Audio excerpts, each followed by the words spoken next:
Hello and welcome to another edition of Mailbag.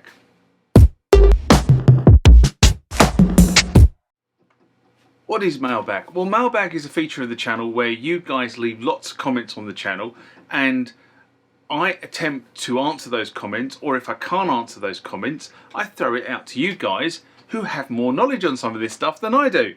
So let's get into the first mailbag of this session. Remember, like, comment, subscribe to the channel. Go over to Instagram and follow me there. Go over to Facebook, follow me there. That's where the normal notices are. And consider becoming a Patreon.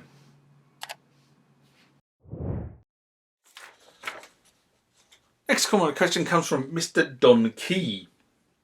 I'm not sure whether that is an acronym here. Not an acronym, a wordplay. Don Key. Okay. I don't know. Apologies if it's not. And this was in response to Moog Music lays off staff in Asheville, an SMR I did in October 2023. And Don writes, if they would just lower the price of the units, they are all overpriced, like 300% of the cost.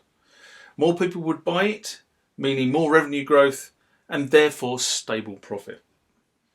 And you can't argue with the dynamics of the argument there. Yes, if you lower the price, you get more people buying because you're at a lower price point, more people can afford, but do you have to sacrifice quality to get there?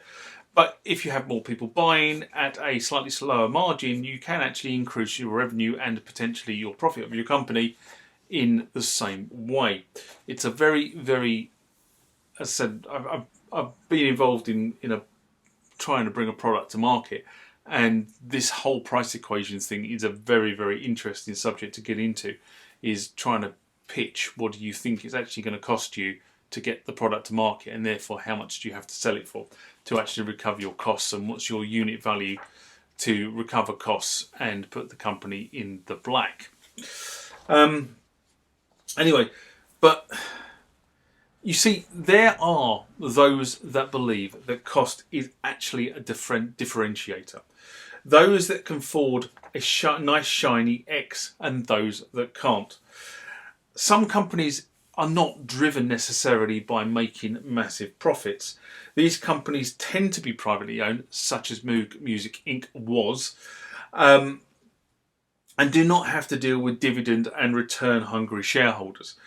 Once a company ends up in this sort of external shareholding structure, or some sort of venture capital, or some sort of internal investment with an X year price horizon, then all this kind of goes to pot, and you start then chasing profits, and you start chasing profits at a certain level. Now, you can read into my comments and the comments of the commentator what you will. The bottom line is the shareholding structure of Moog Music Inc. has changed, and therefore will the focus on its ability to generate group profits for In Music.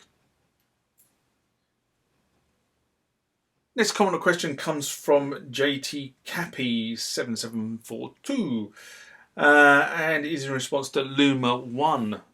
Is another LINN drum machine clone going to hit the market? A rant I did in September 2023. And JTK writes, Joe's wife is a friend of mine from the skate park. That's a recent photo. Joe is getting to work closely with the original creator of the LM-1 because he reached out and got his attention by explaining what he wanted to do.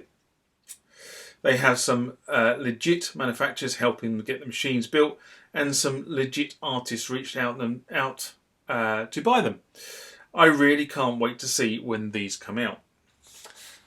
Now, the reason why I included this, and it's a very short snippet, it'll be a very short Q&A here, is because there have been a number of comments about the LM1 and what Luma are doing with the LUMA-1.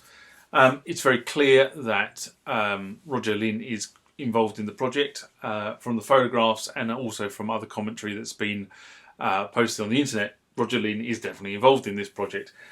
He was very interested in getting involved, apparently because he was interested in the fact that the LUMA-1 is using a lot of the original analog style circuitry with a digital layer built on top to do the digital things of holding program changes, MIDI, backups, restores, that sort of stuff. So I just think this kind of adds a personal context to this LUMA-1 story. So thank you, JTK, for responding.